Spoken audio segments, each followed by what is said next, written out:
Zack Ryder has returned to WWE, but should they sign him back full-time? Mike Santana has lost the TNA Championship, but have they fumbled him? And we now know the options as to who could retire John Cena, and will War Games be able to top AEW's Blood and Guts? We are going to be talking about all of that today on the Wrestling Republic Weekly Podcast. I'm your host, Ben Allison, and I'm firstly joined by a man who, like I always says, does more podcasts than I think anybody else in professional wrestling, but especially this week. I think you've averaged like 2 a day, Clark. It is about the most I've talked in a week. Thankfully, I do enjoy chatting, so that's awesome. Good. That is a helpful trait to have in this case. But otherwise, yeah, it would have been a bad week. I do think I'm like a good 2-3 shows away from losing my voice, so I'm going to do these 2 today and then maybe take a little bit of a rest for tomorrow. Definitely rest that voice up. But also joining us today, we have one of the hardest workers in the professional, not just professional wrestling media, but also, I genuinely think, just in life. We have Shad. How are you, Shad? I appreciate that, bro. Life is always busy, but you always got to make time for things that you love. And I love to talk and watch professional wrestling, especially with my good brothers here, especially on Wrestling Republic. So let's get right into it.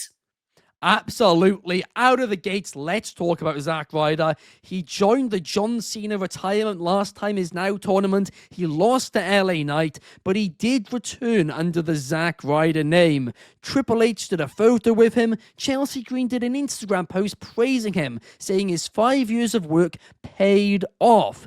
But we have now since found out that Zack Ryder has confirmed to people that he isn't actually signed to WWE. So the big question I want to ask you guys first is, should they sign him full-time? Clark, I want to get your thoughts.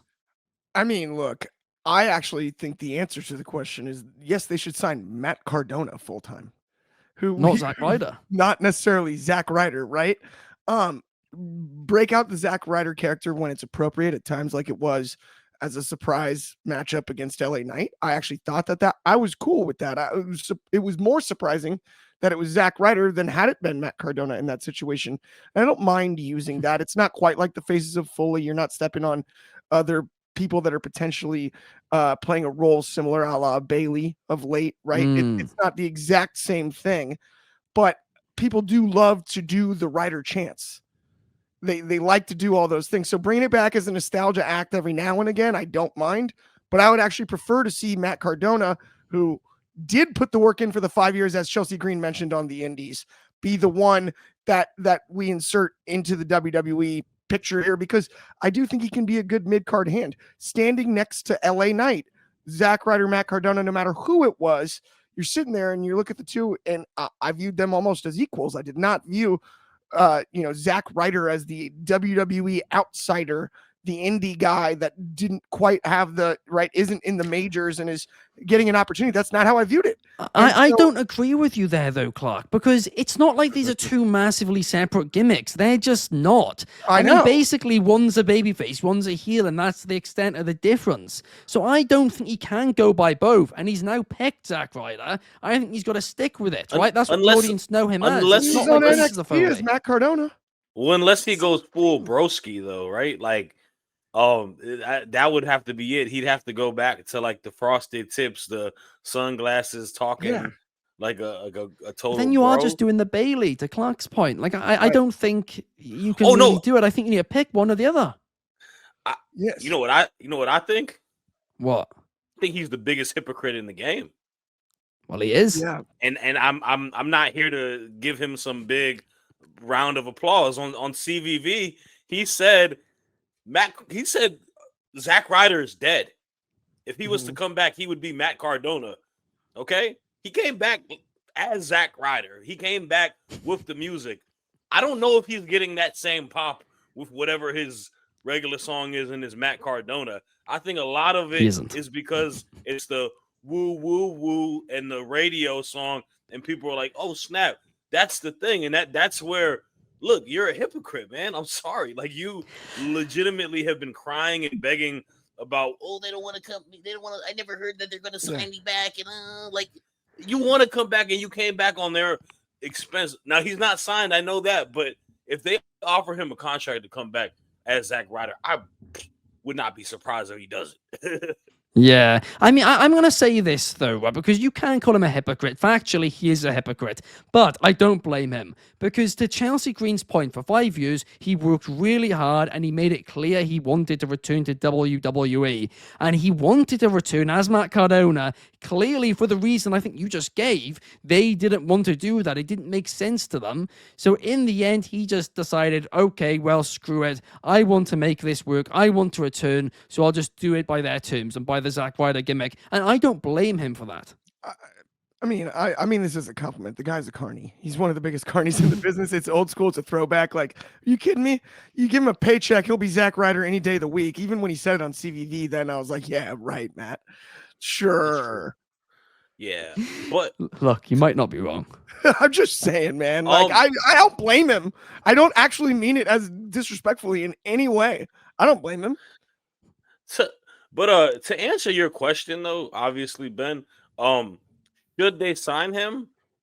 I guess. I mean, if you're gonna base off of the reaction that he got on Friday, it was a significant pop. Yeah. People seem to be excited for him. They put the merchandise out there. Logistically, it can pay its dividends. He could be a hand in the mid-card division or whatnot. That's fine. I mean, it's one of those cases where it may be a win-win situation for both.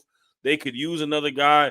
To me, I would compare it similar like to maybe a bit of like when Carlito returned. Like he can kind of be a veteran mid-card hand and do stuff like that. Do I think he's going to be a world champion? No. Do I think he'll touch a mid-card title? Probably not.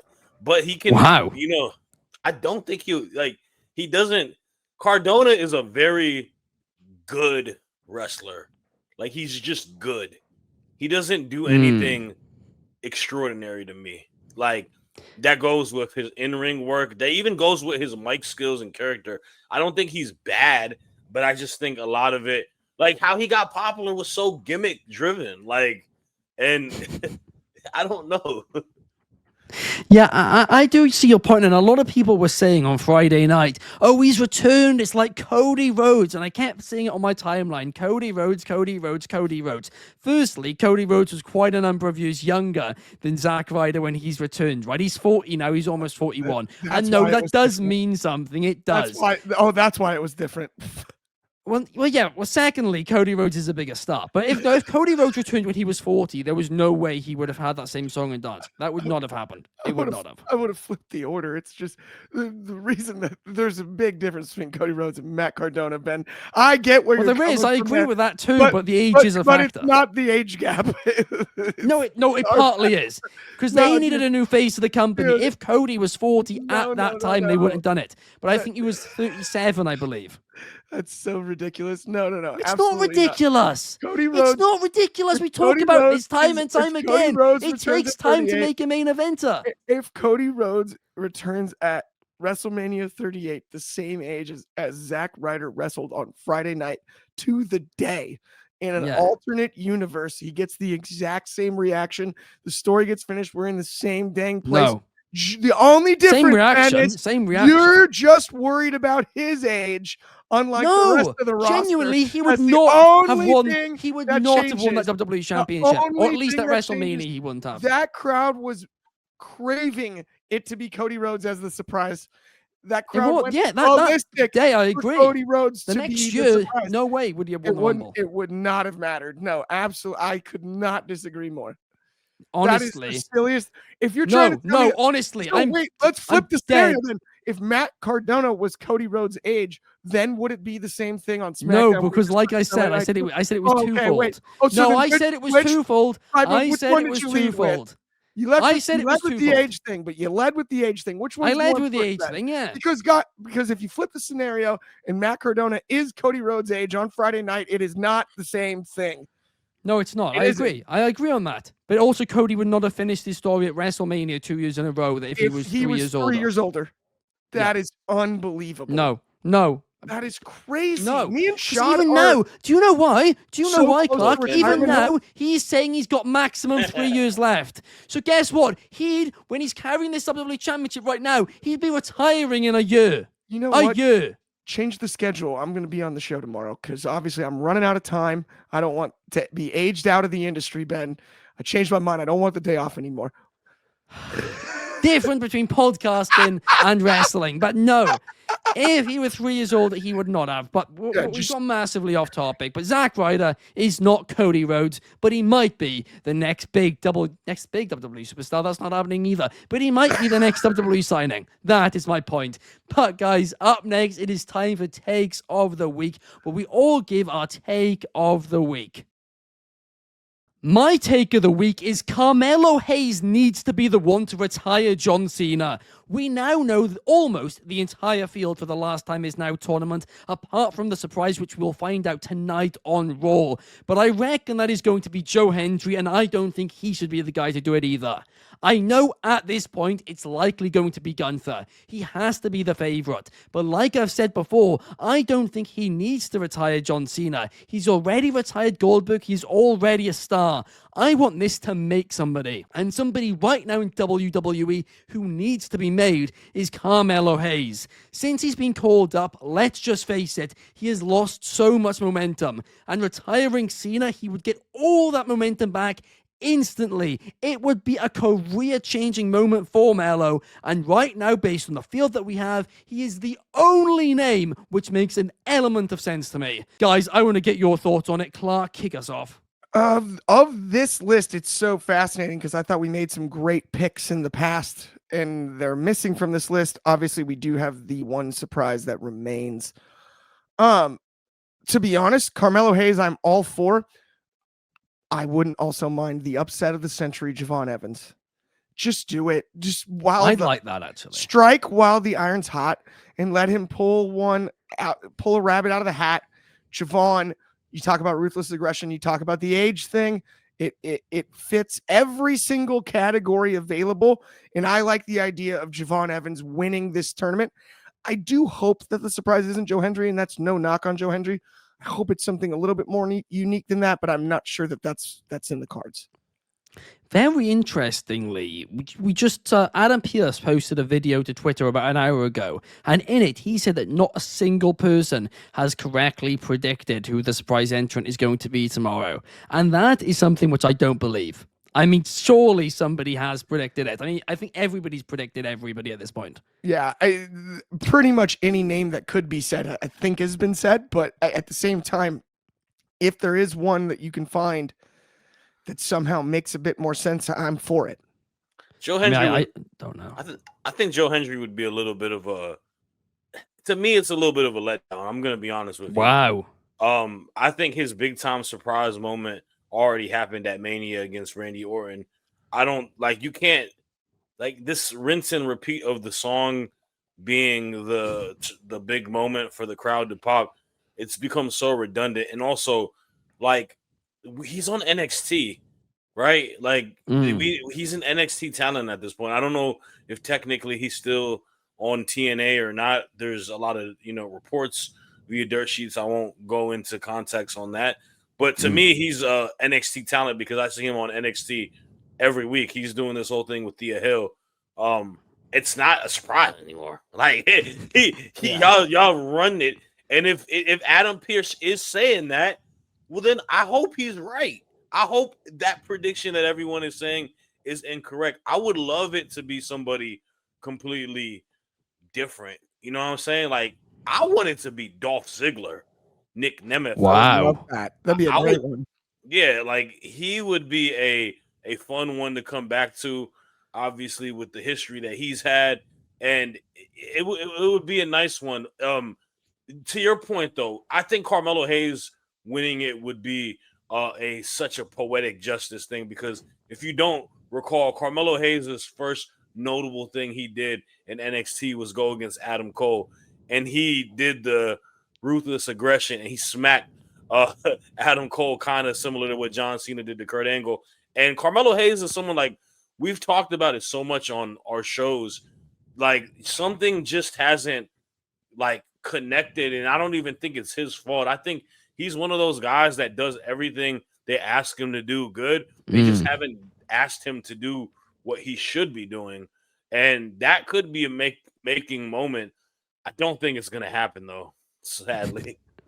The other one, to your point, Clark, Javon Evans, right? Because I honestly would love that. But we just talked about it last week, and I'm going to contradict myself a little bit here. But the more I've thought about it, I'm a little unsure. And the reason I'm unsure is, yes, it was like 9 months ago, but that Randy Orton match, we have to talk about it. Yeah. No, they did botch the finish. But There remember, was a few. I've rewatched the match this week. There's quite Randy- a few botches yeah, from Javon in but it. And he's remember- young. He's going to make those mistakes. Randy But making those still- mistakes in Cena's last match, Randy still put him over, and he's a different wrestler than he was when he wrestled Randy. You want to talk about age? This is the other direction of that conversation, Ben, because experience helps sometimes too. And he's had more since Randy, and those botches haven't happened since against lesser wrestlers than Randy Orton. They attempted things he had yet to attempt in his career, including the RKO spot at the end, which I respect that in and of itself. I think that's why you do things like that on NXT, number one. Is what I would say. It's right? just annoying though, because like, why is it he made it an NXT versus main roster centric show for Saturday night's main event? Like, I feel to that point he should have wrestled or wrestle a NXT talent, and the only person that fits the mold at this point is Javon Evans. I don't think it's going to be Javon either. I think Javon will have an amazing showing on Monday night against Gunther, but I think he will lose to Gunther. But they didn't even give us the room of opportunity. Like, the thing is this, though, and it kind of goes to the NXT men's division. Like, Oba would have really been the only one that could have sold you a ticket to be in that marquee match, because he's the guy that's positioned to be in that type of marquee match. Everybody else doesn't kind of fit the bill of potentially going against Cena in his retirement match. Like, as much as I love Javon, I don't disagree a lot with Ben. I do think it's a little times away before he gets a moment like that. I think he can develop a lot. I think he's got a uncanny amount of potential to be a main event guy. I just think we got to wait a little bit. But besides that, like the other two, like the two guys were the shoe-in ones, and we predicted for them potentially being it last week, and they're not in the tournament. It's him and Trick. Like, those two are nowhere to be found in this tournament. Yeah. And hopefully they get to be on the card. I'm praying that that's the case. But I mean, Trick could be the surprise tomorrow. That's true. Oba could too. Well, no, because he returned on NXT. What sense would it make? I mean, Javon's been working in multiple companies, though, with NXT as well, and a few other people have. I mean, Cardona appeared on NXT before he entered the tournament as Zack Ryder and whatnot. And like, I don't think it's going to be Javon. I really, really don't. Because John Cena, on top of the age thing, obviously, it's his last match, right? He's become a bit rusty at times. And over the last couple of months, he's looked a lot better in the ring, but there's still an odd botch. And that's why he does need somebody, I think, to be fairly safe in the ring. And I think that's why they're going to go with Gunther. But I just think Carmelo Hayes could do a similar thing, do it, just as safe, really, but would benefit a lot more. So, question. Let's talk about Gunther for a split second.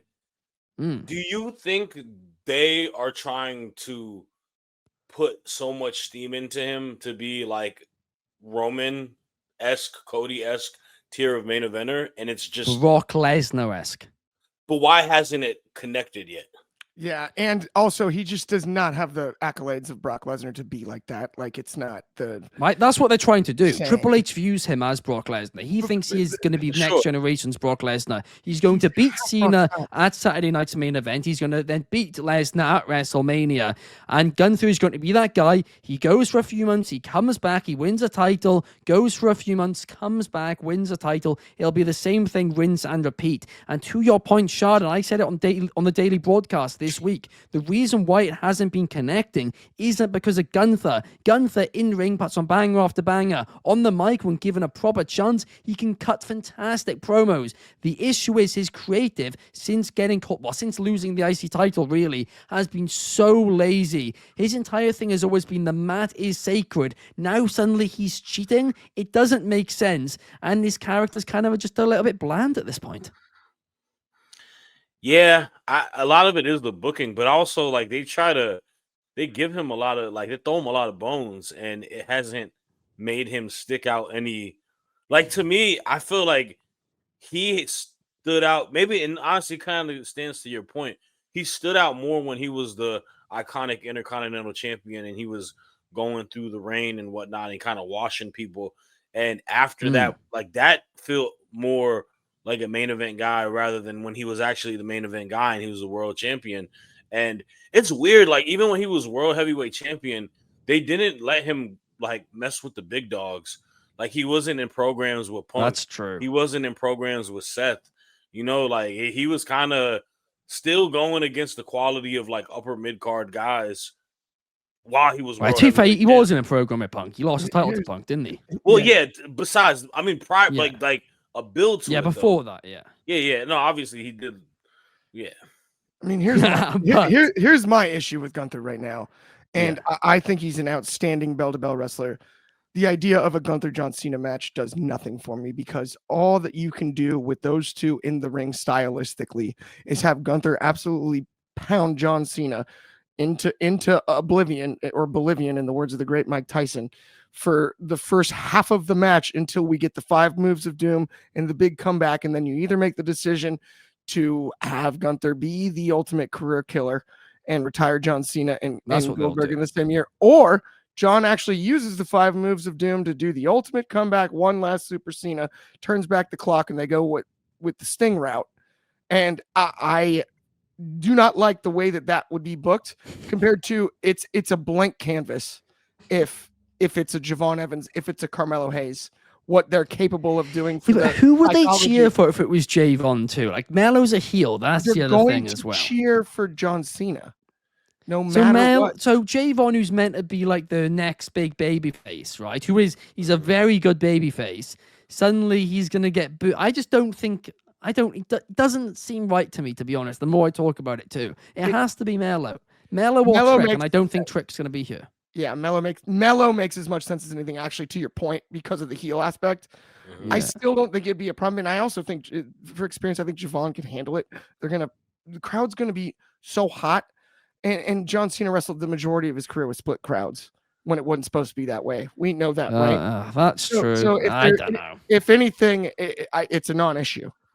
But Clark, I do want to know what your take of the week. My take of the week is Mike Santana has been robbed by TNA.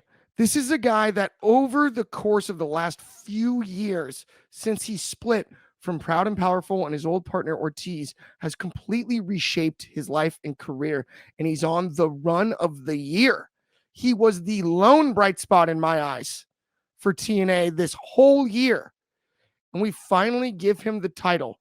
And the only excuse for why is, well, we're just trying to get to Frankie Kazarian and AJ Styles. That's awesome. That is awesome. First title defense? What in the world are we doing here? Are you serious? You gave Mike Santana a cookie and said, I hope you're not hungry anymore. Stop it. Like, that is ridiculous. This is one of the worst booking decisions I've ever seen, ever in my life, because Frankie Kazarian finally climbing that mountain and winning the TNA world title is completely overshadowed by what happened to Mike Santana here. And Frankie doesn't deserve this. Mike Santana and Frankie Kazarian both deserve better than what we saw last Friday. Everybody in wrestling deserves better. TNA, I'm begging you, do not mess this up again. Mike Santana was the best thing you had going, and you were like, no, we'll pull the rug out from under. Stop it. Stop doing that. I'm asking as politely as I possibly can. I'm getting too fired up about it, but you can't keep doing this because Santana deserved this, and it was a story that was so beautiful. The ending with his daughter and holding the title up and everything. And then it's Frankie Kazarian via roll up, and it overshadows a moment that would have been amazing when Frankie does win the title.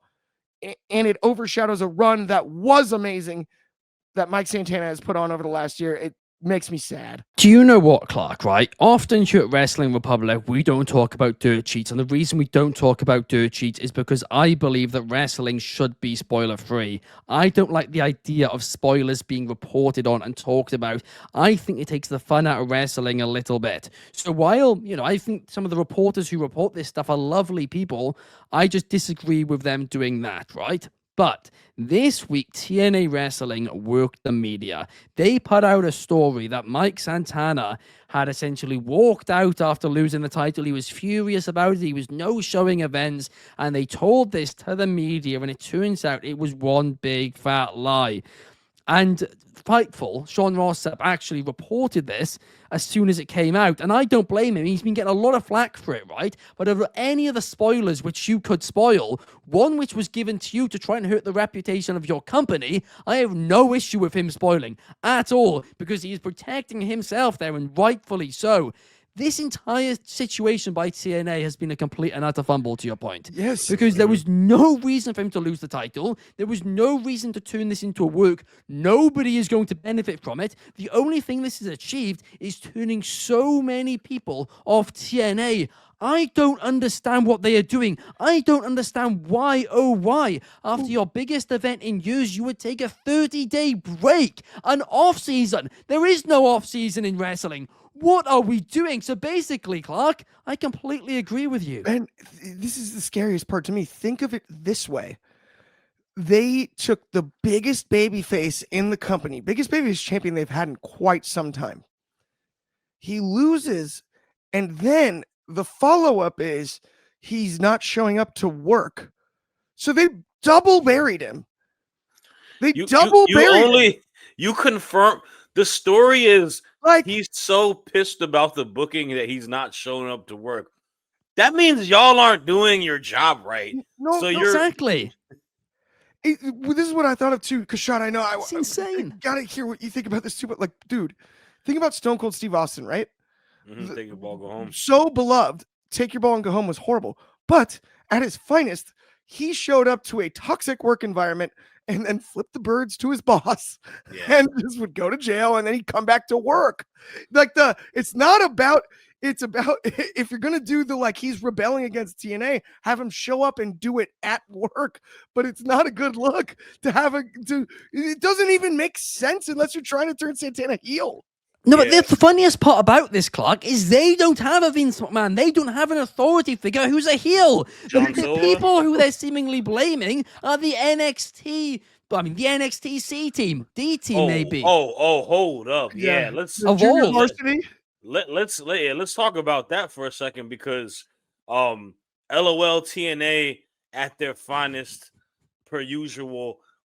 They're also getting the short end of the stick with the partnership that they're doing with the WWE and NXT. Like, how are you going to sell me a ticket that Robert Stone is going to compile a list of guys that are in catering on TNA, on NXT? You're in the catering on NXT, guys. You're not even on Raw catering. I don't even know what food they have in catering in NXT. It's got to be like Dino Nuggets or something like that. The good news is it's in the same place every week. Oh gosh. To that point though, I haven't honestly got a chance to even talk about the Santana situation in a full scope. And honestly, I'm one of these people that, I'll be real with you, I don't watch TNA as weekly as others. I watch it here and there. I follow it online, like via highlights and YouTube and stuff like that. So part of me wants to give them benefit of the doubt, but I agree 100%. I mean, you've kind of given Santana it's the same thing what they did with Joe Hendry too. Like, the route to get the title was already weird enough, but we finally got it, right? So we're happy, and then you take it away from us, and now it's at a point I don't care. Like, I don't care. Him winning it off of Kazarian again does nothing for me at all. And this completely damages stock on your talent, who is the biggest star on your men's roster right now. Now that Joe Hendry is presumably NXT talent, in my opinion. I mean, Santana is he's the quarterback. I mean, he's the star player right now on your franchise, and you're doing him dirty for Kazarian, who, look, Kazarian is a renowned veteran.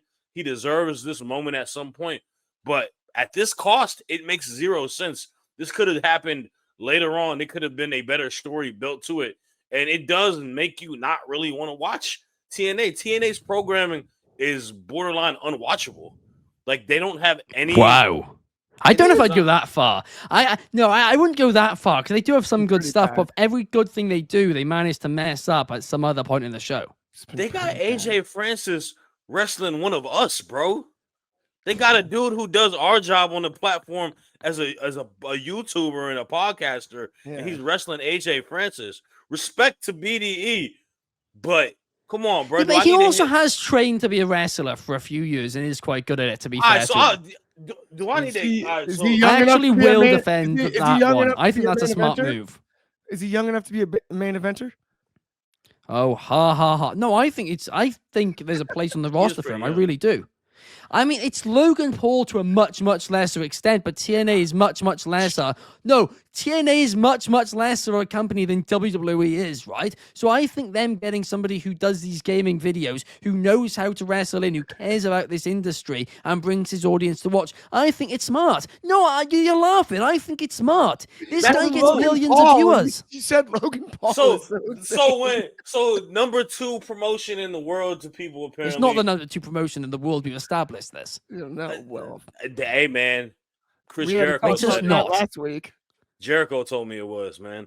A lot of people told me. Clark met Jericho this week, right? He partied with Jericho this week, and guess what? He didn't ask Jericho this week about that line, and I'm still not happy about it. I avoided it. I wasn't trying to but we're in a partying scenario. I would have walked up to Chris Jericho and been like, look, are you on something? Because you must be if you think TNA is the second biggest wrestling company in this world. That's what I would have done. Well, I'm not that judgmental, Ben. I wasn't going to ask you if you was on something. I would have. Come on, not in man. Public. Nah, man. Would've. I mean, in all jokes aside, the joke is TNA. Then that's what we'll put aside. Exactly. That's my point, But anyway, Shad, what is your take? WWE, it is time to throw away the War Games card, guys. It was great when we did it on NXT.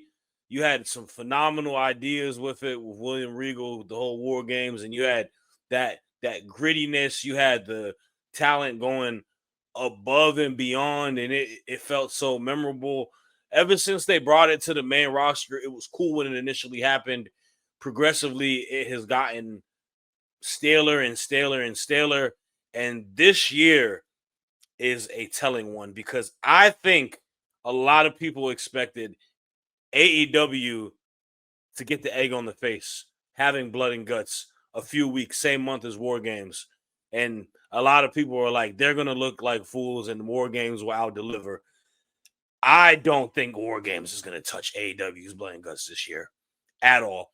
I don't think the women's War Games match will be able to do a fraction of what the women's Blood and Guts match did this past Wednesday. I don't even think the men's match will do a fraction of what the men's Blood and Guts match did. Like, there is just something about this match, and I think it needs to belong to AEW because they do it correctly and they do it right. They give us the moments. They give us the storytelling. They give us the chaos. They hit it out the park. What are we going to get this coming week? We're going to get a bunch of people that are going to go at a slow pace. We're going to get to the little cute pods that they had, and then we'll get a little 5-10 minute sprint of chaos, and then it'll be done. It's not going to hit the same. There's no blood in it. There's no weaponry. There's no crazy spots. The only thing that WWE has with War Games is Io Sky jumping out of a trash can.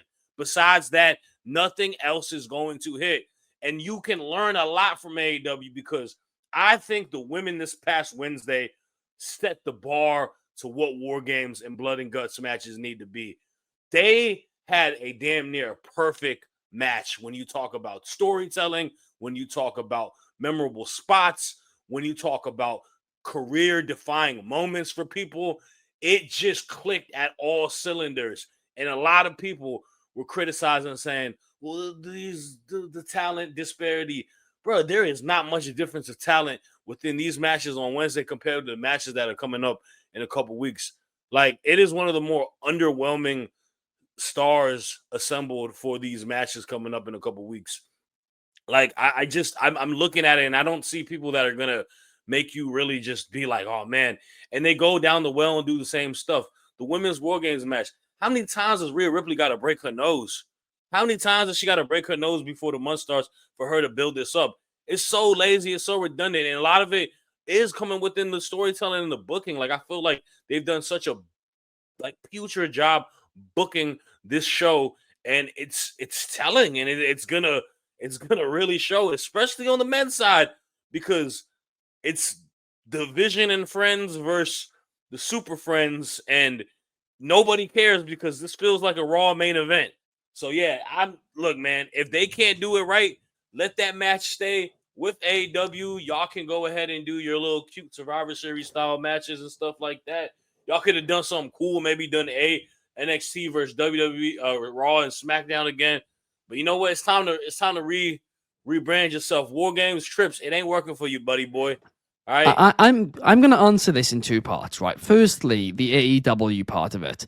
Because I've always said, and I've said this to AEW, I've said this to WWE, I've said it about both. I don't think they should overly concern themselves with what the other product is doing. Blood and Guts and War Games, yes, it's two rings. Yes, they're both inspired by the same match. But at the end of the day, I think they're two very different matches, right? Because the rules of both are quite different, and they're two different audiences.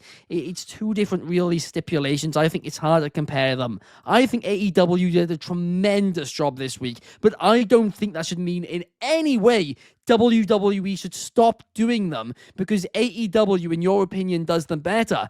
But I do think WWE should retire War Games, at least at Survivor Series. And the reason for that is what I liked about the AEW event this year was it wasn't at a set time. It was when in storylines it made sense. WWE's this year, part of this is because of Seth Rollins and you can't have controlled that, but with the women's, it's even worse. It feels random. It feels like it does not justify a War Games. So I would like for War Games to leave Survivor Series and to just do it when storyline-wise, it makes sense. Yeah, I mean, a lot of it goes to these stipulation matches for WWE where stuff becomes overly formulaic. And I don't think we have had a War Games match, maybe in a couple years, that have filled the, like, if it's like a faction versus a faction, like, I feel like that's where it makes sense. I hate Super Friends, bro. It's one of my most, like, disliked things in the world. Honestly, I hate to say it, I hate Super Friends how WWE does Super Friends. Like, it feels so corny to me, man. Like, at least with Blood and Guts, you had the Death Riders, right? That is a concise squad. All of them were participating in it. And then you had a split of another faction with the conglomeration. And then you had Darby, who's, in that sense, is your enemy is my enemy. We're going to ride together with it, right? The women's side, I don't know. It really was a split between the heels versus the baby faces, and they went against each other. But it was done in a way which felt natural. Exactly. And they said it like, I know there wasn't a build to it, but they presented it. This is the first women's Blood and Guts match that we're ever doing. They had Renee Paquette cut a wonderful, video vignette promo telling us who's in each match and whatnot. And it felt like a genuine all-star game, right? It felt like the East versus the West in the NBA type of... legitimately. Yeah, like the best heel women versus the best babyface women. They gonna go at it, and to tie the bow all together, we have a tag team tournament going on. So a lot of these women are going to be going against each other in the coming weeks. So you have the ability of, like, where they talked about it. This is smart for a Marina Shafir and Megan Bayne to kind of put extra damage to Tony and Mina Shirakawa as they prepare for a match. And then they build up to that tag team match that they're going to have. Like, that's the thing. I feel like a lot of people give AEW a lot of flack because they say they don't tell stories, but they told a lot of stories in this situation. They do tell stories. The people who say that don't watch the product. Exactly. So, and I mean, to the WWE side, I feel like it's just everything seems so formulaic within this War Games going on.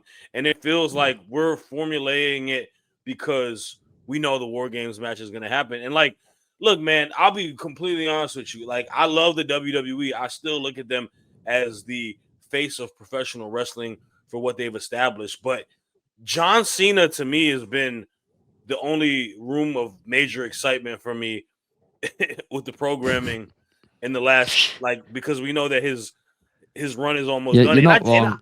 And I genuinely enjoy what Cena is doing. Like, this whole tournament has been exciting and fun. I think Cena is it gets a lot of people emotional towards it and whatnot. And this is me not even like the biggest John Cena fan, but knowing that I grew up watching this dude since I was a little kid, and now it's going to be done. Like, it's kind of one of those situations. But everything else has kind of been a little bit of a hodgepodge, a lot of lazy booking, and I just want them to do better. I get that. The only thing I have to add is they got to get rid of the shark cages. It's so stupid. Please just let them enter normal. Like, don't do that anymore. I hate that. That's the one. If we're gonna really compare the two, I like it. I'm not I trying like to. them. I'm not trying to open the can of worms here and like really compare the two, but like it's so ridiculous. Like, we're gonna lock everybody in a very small cage before we bust out the biggest one that they all have to wrestle in. Like, it just or is at least goofy. add an element to a story. This is the thing. Like, when they did War Games in NXT, there was a lot of key stuff to it. Like, when what's her name? When Dakota, who she attacked? Tegan Knox. Tegan Knox, right? Like, that makes you like, okay, the cage. It makes a lot of sense to that. It made it matter. Yeah, but we saw it with Roman and CM Punk last year. I loved that angle. I loved it. But I just don't like the idea of them standing there the whole time because it takes away from the. So there's two people in the ring. The match can't finish. We're just watching them wrestle to kill time. Well, that's the same thing in AEW. Exact same. I agree. We're just watching them wrestle to kill time, but there's no distraction at the top of the ramp then. That's the difference. Well, I actually think it's not more stupid. I think it's more stupid because you're trying to say that this match type is like so vicious that they all hate each other and all that. At least when they're in the cages rather than they're coming down at the entranceway. When they're coming down at the entranceway, like in AEW, you're thinking, hang on a second. So they can't help but fight each other the second they see each other, but they've all just come from the same place backstage. If you bring them out one team by one team and put them in a cage, then you know. No, they have 2 tunnels in AEW, Ben. You should know that as well. So they have different backstage areas for each tunnel. Yeah. We know that's not the case because we've seen backstage when the Young Bucks segments. I know it's the case. There's different areas. Brilliant. Right. It's time, guys, for our faction of the week. So I'll kick things off with my match of the week. And Shad, you just touched upon it, but it has to be that Women's Blood and Guts match. It just has to be, doesn't it? Without a doubt, that is my match of the week as well, bro. I think those women set the bar for that show on Wednesday. One of the best AEW women's matches I've seen in general. So, yeah, give it to them. Make it 3 for 3, guys. Wow. Blood and Guts. Like, honestly, let's just. This was arguably the easiest match of the week pick since we've been doing factions of the week. And on a week of great wrestling, too, by the way. Yeah. So, I want to give them, I want to preface that it's so easy, but it shouldn't be as easy because there's a lot of great options on any other week. They took the cake. Absolutely. As for my standout of the week, I'm going to give it to not another match, but another person on that show. Wasn't in either War Games match or Blood and Guts match, I should say, but they were in the one match which was in between the two, and that is Powerhouse Hobbs, because he went toe-to-toe with the AEW champion Hangman Page, and the only way he could lose was, being thrown off that, I don't even know what you'd call it, like stand or whatever. It was craziness. Such a crazy spot. Absolutely. What's your pick, Clark? I'm going to go with Marina Shafir. This was her coming out party at Blood and Guts in the women's match. To stick her feet in glass and then stomp on Mina Shirakawa was one of the most violent spots I've seen in ages. All the work that was put in, because I believe she's been the highlight of the Death Riders since they formed. Easily. I think she's been the one that's benefited the most. This was her coming out party in ring. And I really, really don't know if she's gotten enough credit for it. So I want to make sure I give it. Fair enough, Shad. I'm going to pick someone from AEW as well. And I'm going to pick the guy that made Jon Moxley tap out. Cool Kyle O'Reilly, man. It is so amazing to see him get such a big-time win on his behalf. I hope this starts the ball rolling for him in AEW. I'm giving it to Kyle O'Reilly.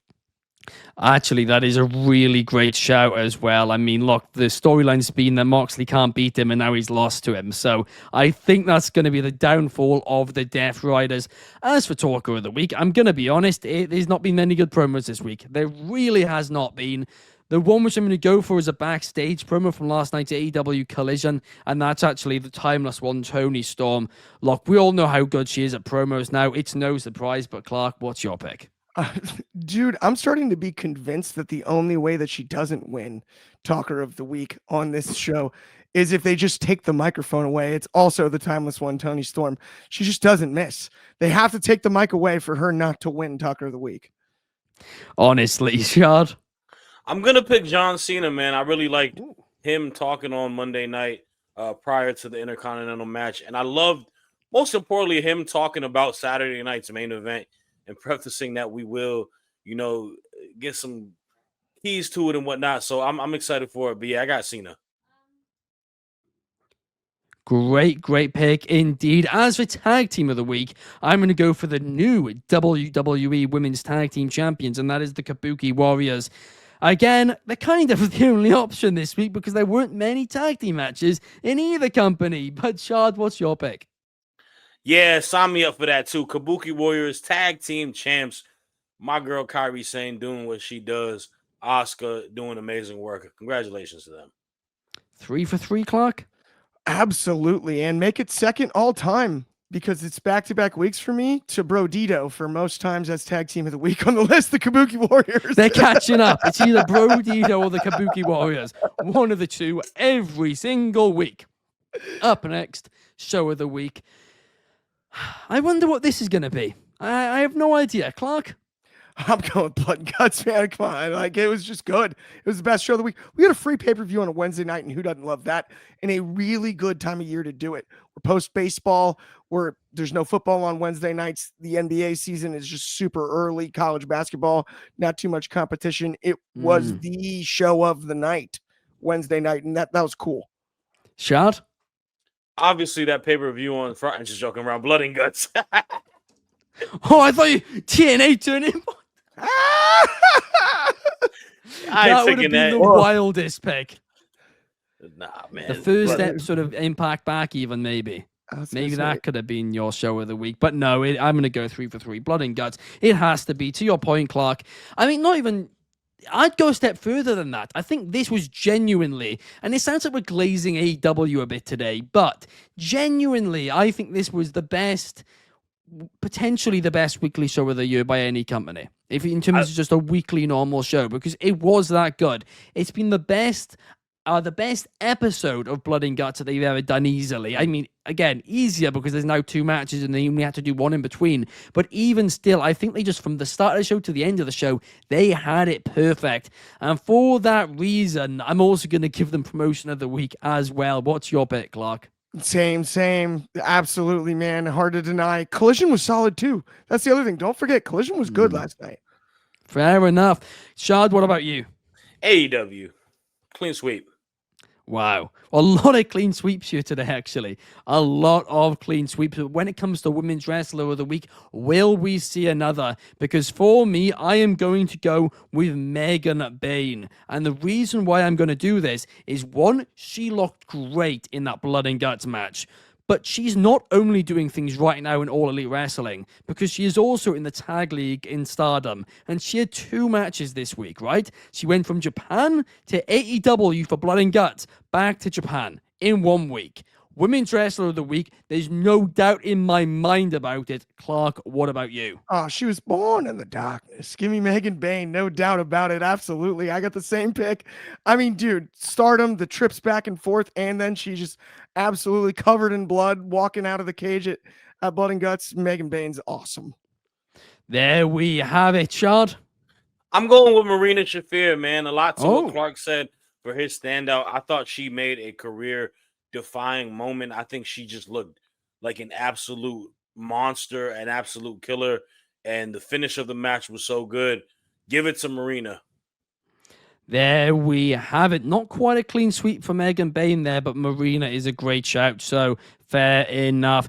As for men's wrestler of the week, we're not going to see a clean sweep because my pick is somebody Shad has already picked in his faction of the week, and that is John Cena, right? My only non-AEW pick. Sorry, no, Kabuki Warriors as well. But John Cena, now the new Intercontinental Champion, the first time in his career he has finally become a Grand Slam champion, and that was great to see. But Clark, who are you picking? I'm going with Kyle O'Reilly. I was just fired up about his performance in the men's match, the submissions, the look of relief on his face when he finally locks it up at the end was one of the best facial expressions I've seen in a pro wrestling match in quite some time. And Kyle O'Reilly is my wrestler of the week, Vince. That is a great shout, Shad. I'm going to go with somebody from NXT this week, man. Ooh. And I'm going with someone who was in a phenomenal, underrated match that will get overlooked because Raw and Dynamite were so like top notch and so amazing. But it's Ricky Saints. Ricky defending his title against Trick Williams on Tuesday night, last man standing match. Really, really good match, man. Both guys went out and delivered. And I think Ricky has really solidified himself with a really great title reign thus far. So I'm going to give it to Ricky Saints. Brilliant shout. What I imagine Clark isn't too happy about his bias. I thought Steamboat looked great on Wednesday. Oh, brilliant. Brilliant. On that note, guys, it brings us to the end of this week's episode. Thank you so much for watching.